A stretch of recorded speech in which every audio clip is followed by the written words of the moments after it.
Aí, tudo bem? Vinícius Cardoso, Bons Bancos, para mais um vídeo. Vinícius, como é que eu tiro, desativo e ativo o pagamento por aproximação do cartão da Nubank, já atualizadinho, já no aplicativo novo? Vou te mostrar aqui na tela do celular como é simples esse procedimento e útil. E por que útil? Vamos supor que tu vai para a rua, tá? E a gente sabe que qualquer maquininha que chegar perto do teu cartão e aproximar pode gerar, sim, uma cobrança, um pagamento. Então eu te digo o seguinte, esse procedimento é muito simples de fazer e muito útil. Vai chegar no estabelecimento, vai utilizar o cartão? Habilitei, habilitei. Faz na hora, gente. Então, é muito interessante. Deixa eu colocar a telinha do meu celular. Vamos conversar agora a respeito disso. E, ó, fecho e vamos em, primeiro, meus cartões. Não é cartão de crédito é a fatura do teu cartão. É meus cartões. Aqui. E agora, ó, cartão, eu vou falar, na verdade, aqui a gente tem que descer pro cartão físico, tá? Porque isso tudo é virtual ali. Meu Deus, como tem cartão virtual, nem tinha prestado atenção. Tem muito cartão virtual, ó. Eu aperto em roxinho.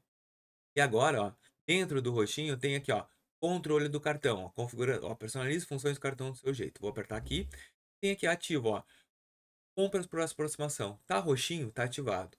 Quero desativar, ó, eu deixo cinza. Quero voltar a ativar, eu posso ativar novamente.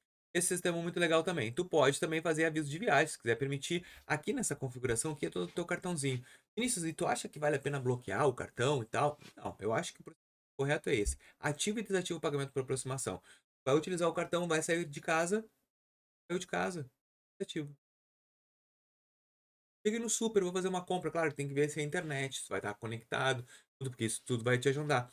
Mas, ou se não, se tá com medo desse negócio de ativação e desativação, cadastra teu cartão, ó, a tua, se tu tiver sistema de pagamento, que tu só aproxima, ativando tudo, consegue pagar. Esse é um sistema também muito útil, é só ir no teu cartão virtual e botar adicionar a Google Pay, tá bom?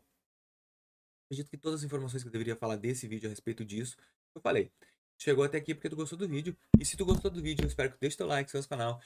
Ajuda, cara, ajuda. Então, que só apertar o inscrever aí, deixar o like, compartilhar. Até o próximo vídeo. Valeu!